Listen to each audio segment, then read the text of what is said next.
Hello my dear friends. पिछले कुछ दिनों से ना मौसम का मिजाज कुछ समझ भी नहीं आ रहा, आखिर हो क्या रहा है। और मुझे लग रहा है हर प्रांत में ऐसी ही स्थिति हो चुकी है। मौसम देख लीजिए कितना खुशनुमा हो चुका है, बादल बिल्कुल काले काले से हो गए हैं। ऐसा लग रहा है सावन का महीना आ गया है। पर बिल्कुल बिल्कुल भी इस फेर में मत रहिए कि ये सावन का महीना, ये सिर्फ एक धोखा है, छलावा है कुछ दिनों के लिए।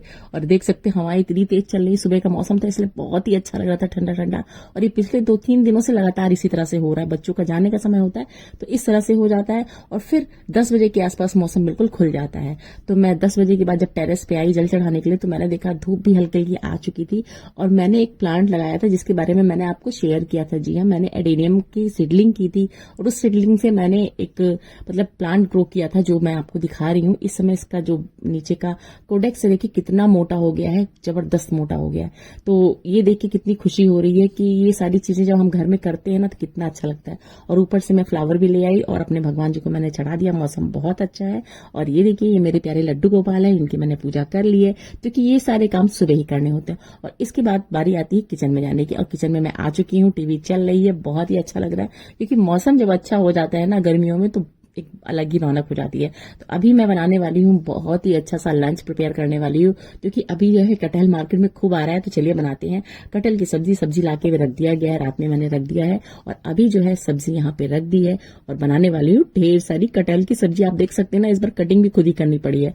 तो इसको सबसे पहले मैं कटहल की सब्जी को मैरिनेट करेंगे, थोड़ी डिफरेंट टाइप में बनाने वाले हैं। तो इसके लिए देखिए मैंने दही ले लिया है। दही बिल्कुल फ्रेश दही मैंने लिया है, 1 चम्मचा भर करके आप ले लीजिए दही को, क्योंकि कटहल जितना है उससे उसके अकॉर्डिंग ही दही लेना पड़ता है। तो दही को अच्छे से फेंट लीजिए, क्योंकि फेंटना भी जरूरी है। अगर फेंटेंगे नहीं तो अच्छे से मैरिनेट नहीं होता है। तो मैंने दही को अच्छे से मैरिनेट कर दिया। ध्यान रखिएगा दही खट्टी नहीं होनी चाहिए, बिल्कुल बढ़िया से फ्रेश दही लीजिएगा। और उसमें थोड़ा सा हल्दी डालना है, ½ टीस्पून समझ के हल्दी डाल दीजिए इसमें।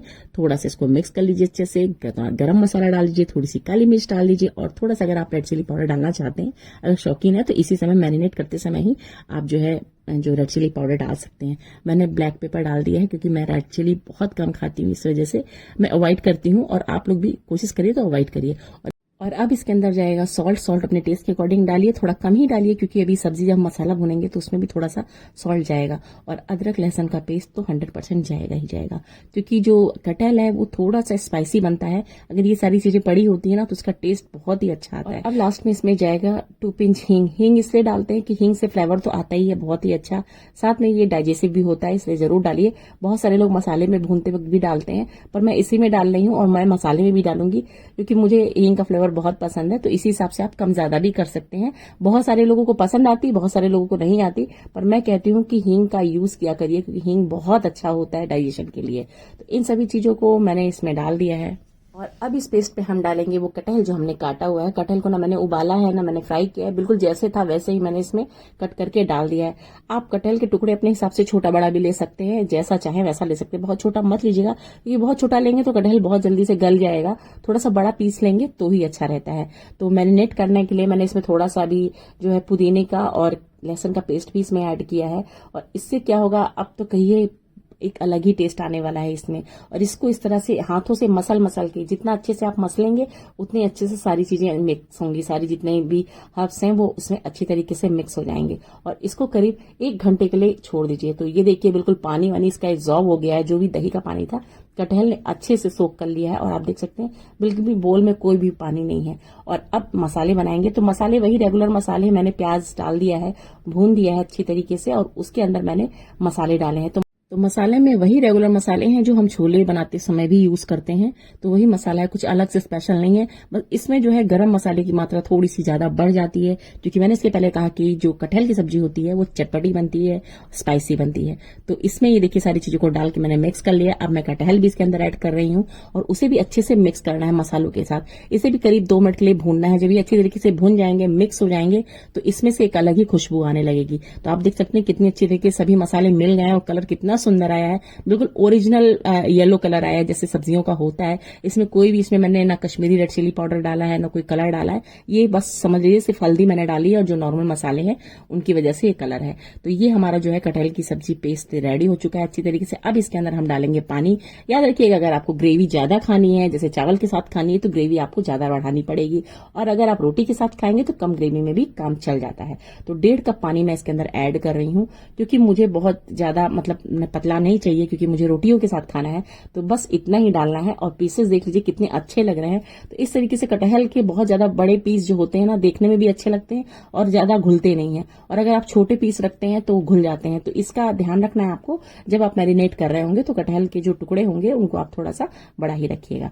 और ये देखिए हमारी कटहल की सब्जी बिल्कुल बढ़िया सी रेडी हो गई है।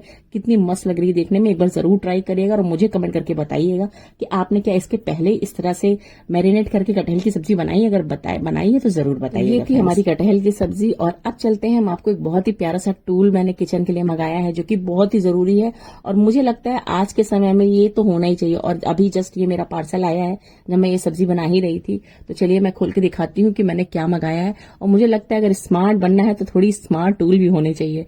तो ये देखिए बहुत ही प्यारा सा मैंने इस समय जो है कटर मंगाया है। ये पिलर का काम भी करेगा, साथ में इसमें 2 in 1 है, पर मुझे लगता है 2 in 1 नहीं कहेंगे, इसको 3 in 1 कहना ज्यादा अच्छा है। इसको मैंने मीशो से ऑर्डर किया है और ये जो है मुझे इसलिए अच्छा लगा क्योंकि कई फीचर्स इसके मुझे बहुत ही अच्छे लग रहे थे। तो सबसे पहली चीज क्या है कि इसका जो हैंडल है काफी मजबूत है, अच्छा है। देखने में प्लास्टिक का, पर इसकी प्लास्टिक काफी अच्छी है। और दूसरी सबसे अच्छी बात है कि ये एंटी स्लिप्ड है, मतलब ये सरकेगा नहीं। आप कितनी भी सब्जियां छिल लो, आपकी जो है छिलनी आपके हाथों से मतलब सरकने वाली नहीं है। तो ग्रिप भी अच्छा है, पकड़ अच्छी है, प्लास्टिक अच्छी है। तो देखने में भी काफी खूबसूरत है, स्टाइलिश है और इसको आप कहीं भी छोटी जगह रख सकते हैं। तो मुझे ये बहुत अच्छा लगा। इसके जो ब्लेड हैं काफी शार्प हैं क्योंकि मैंने इसको जब आया था मैंने इसको टच किया था तो इतनी तेज ब्लेड थी कि मैं क्या बताऊं। इससे आप सब्जियां जब काटेंगे ना तो बहुत ही बढ़िया आने वाली हैं। तो सबसे पहले मैंने स्पेशली क्यों मंगाया, इसलिए मंगाया क्योंकि मुझे जो है कभी कभी नूडल्स वाले सैलेड बहुत पसंद आते हैं। आजकल ट्रेंडिंग भी बहुत है, बच्चों को भी बहुत अच्छे लगते हैं। तो इस तरीके से इसमें इस तरह से नूडल्स वाले निकलते हैं। और दूसरा जो है जो कटर है इसका जो है ब्लेड, उसमें इस तरह से जो है स्लाइसेस निकलेंगे। और तीसरा जो है ये छिलने का काम तो करेगा ही करेगा, तो क्योंकि ये पिलर है तो छिलने का ही काम करेगा। तो ये 3 चीजें इसमें होती हैं और इसमें इस तरह से चीजें निकलती हैं जो कि मुझे बहुत अच्छी लगी। तो इसलिए मैंने इस ऑर्डर किया। अगर आप भी चाहते हैं इसको लेना चाहते हैं तो फटाफट जाइए मीशो से ले लीजिए, बहुत ही आपको रिजनेबल प्राइस में मिल जाएगा। और सबसे बड़ी चीज मजबूत है, देखने में चीजें मजबूत है। मीशो पे कई सामान ऐसे होते हैं कभी कभी कि बहुत अच्छे आ जाते हैं। और ये देखिए इसमें खासियत क्या है कि इसमें जो ब्लेड्स लगे हुए हैं उन ब्लेड्स को चलाने के लिए साइड में ये जो लगे हुए हैं, साइड में जो एक तरह से कह लीजिए कि इसको स्लाइड करने वाले हैं जिससे कि सेट हो जाएगा ये। तो इसको जैसे जैसे हम प्रेस करेंगे वो उसी तरह से ये सेट होता जाएगा। तो इस तरीके से आपको थोड़ा सा इसे प्रेस करेंगे तब ये अच्छे से सेट हो जाता है। थोड़ा सा आपको मुश्किल लगेगा स्टार्टिंग में, बाद में आप जब करने लगेंगे तो सही हो जाएगा। तो ये था मेरा मीशो का पार्सल। आपको कैसा लगा जरूर बताइएगा। और इतनी देर में मुझे पता चला मेरे घर में कोई गेस्ट आने वाला है, तो मैंने सोचा चलो बनाते हैं एक बढ़िया सा नाश्ता। तो नाश्ते में मैंने बनाया बहुत ही टेस्टी सा ढोकला। तो ढोकले के लिए क्या किया, मैंने 2 कप बेसन लिया और उसके अंदर मैंने चुटकी भर हल्दी डाला है। हल्दी ज्यादा नहीं डालना है, चुटकी भर ही डालना है। इसके अंदर डालना है नमक। बस इन सभी चीजों को अच्छे से मिक्स करना है। याद रखिएगा इसमें हल्दी जो डालेंगे बहुत ही नाम मात्र ही डालेंगे, सिर्फ कलर के लिए। और अगर स्किप करना चाहें तो स्किप कर दीजिए। तो इस तरीके से सारी चीजों को मिलाने के बाद अब इसके अंदर मैंने डाल दिया दही। दही का सीजन तो है ही है, दही मैं खूब रखती हूँ, इसलिए दही का इस्तेमाल मैं हर चीज में करती हूँ और वो सच में बहुत टेस्टी भी होता है और हेल्दी भी होता है। तो दही को इसमें डाल देना है और उसे भी अच्छे से विस्कर की हेल्प से मिक्स कर लीजिए। जितना अच्छे से आप मिक्स करेंगे बहुत ही अच्छे से मिक्स भी हो जाएगा, इसमें लम्स नहीं पड़ेंगे। इन सब चीजों का आपको ध्यान रखना है कि इसे लम्प फ्री बनाना है। और इस बैटर को कम से कम 3 से 4 मिनट के लिए फेंटना है। जितना अच्छा फेंटेंगे उतना ही हमारा जो है ढोकला काफी फ्लफी बनेगा और बहुत ही टेक्सचर भी बहुत अच्छा आता है इससे। तो इसको मिक्स कर लीजिए। इसके बाद इसके अंदर डालना है करीब ½ टीस्पून मैंने इसके अंदर डाल दिया है बेकिंग पाउडर। और बेकिंग पाउडर के साथ ही मैं इसमें इनो का एक सैशे भी डाल रही हूँ। सैशे मैं इसलिए डाल रही हूँ कि मुझे इंस्टेंट ढोकला रेडी करना है, मुझे जल्दी में ढोकला बनाना था, इसलिए मैंने इसका यूज किया है। वरना अगर बेकिंग सोडा आप डाल रहे हैं तो आपको जरूरत नहीं है इसमें इनो डालने की, या फिर इनो डालना है तो बेकिंग सोडा को डालने की जरूरत नहीं है। मगर मुझे स्पॉन्जी चाहिए, बहुत ही ज्यादा हल्का हो मेरा ढोकला, इस टाइप के पाने के लिए, इस तरह से टेक्सचर आने के लिए मैं इन सब चीजों का इस्तेमाल कर रही हूँ। और अच्छे से इसको मिक्स करना है। याद रखिएगा कि आपका जो भी बैटर बनेगा वो बिल्कुल इसकी कंसिस्टेंसी ऐसी होनी चाहिए कि बिल्कुल जैसे आप डालें तो आराम से वो फैलता चला जाए। जैसे केक बनाते हैं उससे भी पतला इसका जो है बैटर होना चाहिए। तो बैटर को डालने के बाद इसको अच्छे से टैप करना है। और इसके बाद मैंने देखिए कढ़ाई में पानी डाला हुआ है, उसके अंदर स्टैंड रख दिया है और अब इसके अंदर ही मैं ये डाल रही हूँ। याद रखिएगा पानी खोलते वक्त ही आपको इसके अंदर इसको बैटर का जो है कंटेनर डालना है और ऊपर से लिड लगा देना है और करीब 20 से 25 मिनट के लिए इसे कुक होने देना है। अच्छे से जब ये पक जाए भाप में तो आप देख सकते हैं ऊपर जो है छेद से आ गए हैं। इसका मतलब हमारा जो है बहुत ही अच्छे तरीके से ढोकला हो चुका है और क्रैक्स भी आ गए हैं। और चेक करने के लिए इस तरह से कोई टूथपिक ले लीजिए या कोई भी चीज लीजिए, जब आप इसके अंदर डालें डालेंगे तो बिल्कुल नीटली निकलेगा। इसका मतलब हमारा जो है बढ़िया सा ढोकला रेडी हो चुका है। तो मेरा ढोकला तो रेडी हो चुका है और इसे तुरंत डिमोल्ड नहीं करेंगे। इसको करीब 15 से 20 मिनट, जब तक ये ठंडा ना हो जाए थोड़ा सा, तब तक इसको डिमोल्ड नहीं करेंगे। इसके बाद ही हम इसके ऊपर कोई भी चीज अप्लाई करेंगे। तो ये देखिए हमारा ढोकला कितनी आसानी से और नीट तरीके से निकला हुआ है।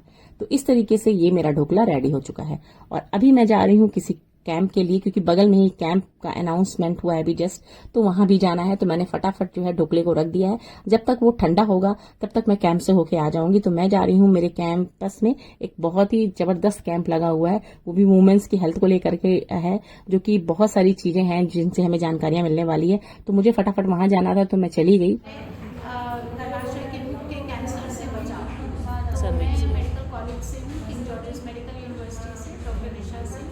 हमारा डिपार्टमेंट है गायनी ऑन्कोलॉजी का, अलग बनाया है, जिसमें महिलाओं के कैंसर का ही उपचार किया जाता है।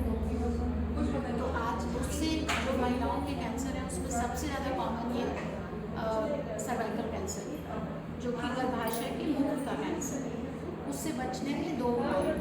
एक तो है टीकाकरण। तो HPV का टीका लेकिन यंग एज में लगता है, मैरिज से पहले ही वो लगे तो काम करता है। एक बार आप सेक्सुअली एक्टिव हो जाते हैं तो वो उतना काम नहीं करता, क्योंकि हो सकता है इन्फेक्शन आपको हो गया।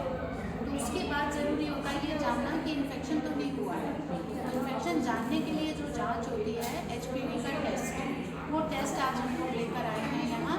ऐसे 1500 का है मार्केट में, अभी फ्री ऑफ कॉस्ट है यहाँ पर। तो अगर आप ये जाँच कराएँ तो हम लोग उसको करके, और उसकी रिपोर्ट आने में 2-3 हफ्ता लगेगा।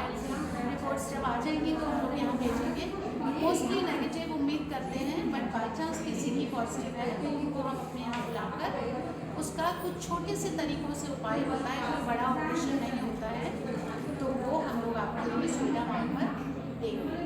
ठीक है, तो ये आप कुछ सवाल पूछना चाहें तो पूछ सकते हैं। हम जैसे मेरा टेस्ट में ऑलरेडी मतलब हर ईयरली मेरा होता है मेडिकल चेकअप, तो इसमें जो सर्विक्स कैंसर वाला टेस्ट होता है बोलते हैं 3 इयर्स में 1 बार कराना वो चाहिए। पैप स्मीयर का Pap test smear, yes ma'am, Pap कब स्मीयर। हुआ आपका? 2 साल हो गया, ये तीसरा साल है। तो क्या अभी हम करा सकते हैं इस वाले में? करा तो सकते हैं, क्योंकि जो ये HPV का टेस्ट है इसके कुछ बेनिफिट ज़्यादा हैं। क्योंकि ये वाला टेस्ट आमतौर पर एक तो ज़्यादा सेंसिटिव है, जो पैप स्मीयर नहीं पकड़ पाता वो भी ये पकड़ लेते हैं। फ़र्क क्या है ना, HPV इसमें HPV इन्फेक्शन को ढूंढ रहे हैं, और पैप स्मीयर में इससे होने वाली गड़बड़ी, तो गड़बड़ी ना भी हुई हो तो वो नेगेटिव आएगा, लेकिन इन्फेक्शन हुआ है वो पॉजिटिव आ जाएगा।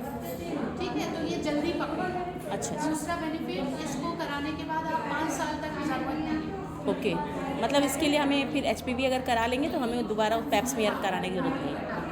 क्योंकि 2 इयर्स हो गया, आपका ड्यू है। हाँ, हाँ। तो आप ये करा लीजिए उसकी जगह, और फिर अगले 5 साल बाद कराएंगे, आप करा सकते हैं। दीपा आपसे बात कर लेंगी उससे रिलेटेड सिम्टम्स के बारे में।